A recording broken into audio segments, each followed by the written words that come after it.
अस्सलाम वालेकुम। मेरा नाम डॉक्टर शहबाज अहमद काजी है और मैं एक वैस्कुलर इंटरवेंशनोलॉजिस्ट हूँ। वेरिकोज वेन जो एक प्रॉब्लम है पाकिस्तान के अंदर, ये बहुत ज़्यादा इसका हमारे इंसिडेंस है हमारे माशरे के अंदर, ख़ासतौर पर ख़वातीन को, हमारे मर्द हज़रात को, और ख़वातीन की तादाद बहुत ज़्यादा है। वेरिकोज वेन की जो अवेयरनेस है पाकिस्तान के अंदर वो ना होने के बराबर है। लोगों को ये बातें नहीं पता थी, लेकिन जैसे जैसे टाइम गुजर रहा है वेरिकोज वेन की अवेयरनेस जो है बढ़ रही है। इसकी मुख्तलिफ कॉजेज़ होती हैं, ख़ासतौर पर ये ख़वातीन के अंदर प्रेगनेंसीज़ के बाद होती हैं, या वो हज़रात जिनका जो प्रोफेशन इसमें ज़्यादातर खड़ा होने वाला टाइम होता है उसमें ज़्यादा खड़े होते हैं, उनको वेरिकोज वेन होती हैं। इसके अलावा हार्मोनल इम्बैलेंस होती है, वेट लिफ्टिंग होती है। इसके अलावा जो ओबीस पेशेंट होते हैं, जो बहुत जिनका BMI बहुत ज़्यादा होता है, उन लोगों में होता है।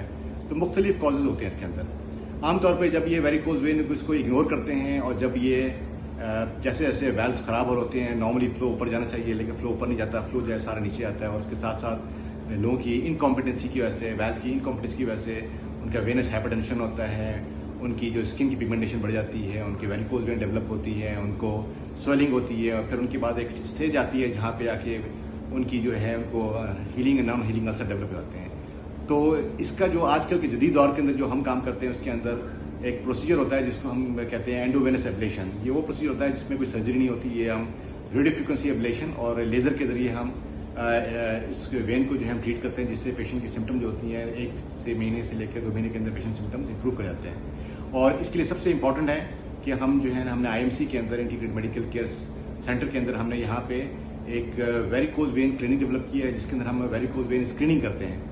यानी वेरिकोज वेन स्क्रीनिंग जो है ये एक बहुत इंपॉर्टेंट फैक्टर है। जब तक वेरिकोज वेन स्क्रीनिंग नहीं होगी उसकी जो बेहतर तशखीस है वो नहीं हो सकती।